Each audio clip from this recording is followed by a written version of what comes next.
Dean here, A&D Adventures on Timber Mountain. It's March 25th, 2023. Snow is coming again tomorrow, unfortunately, so that means more snow day.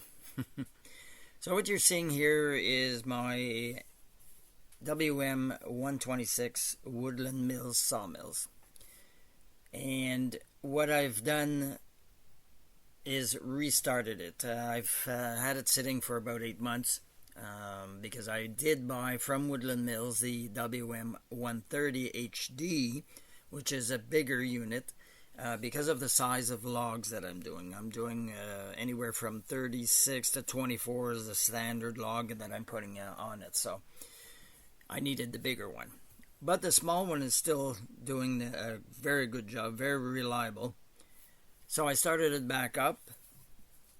When the mill, or I shouldn't say the mill, but when a unit has been sitting for a while, things happen. So the carburetor got gunked up because of old gas, so take the carburetor off, clean it, put it back on, and she started right up. So perfect machine. And also the guides for the blade were getting wore a little bit. So I changed that up, and now the mill is running straight and true. So that's a very good thing.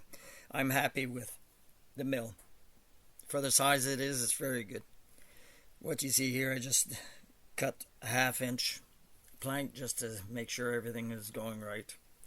So on the next video, what you will see is a new sawyer in town.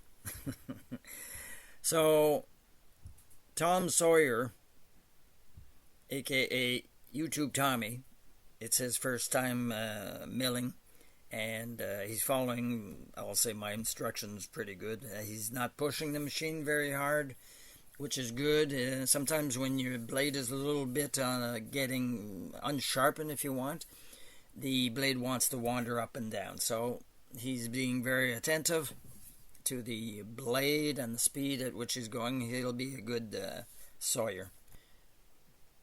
I'm happy with the machine. It's going good, and Tommy, I think, will appreciate the experience, and it'll give him more of a work, I won't say work ethic, but a work experience. Thank you very much for listening. Please like, share, and subscribe to our channel. It would greatly help us. And as you see here, Wayne is giving Tommy a hand.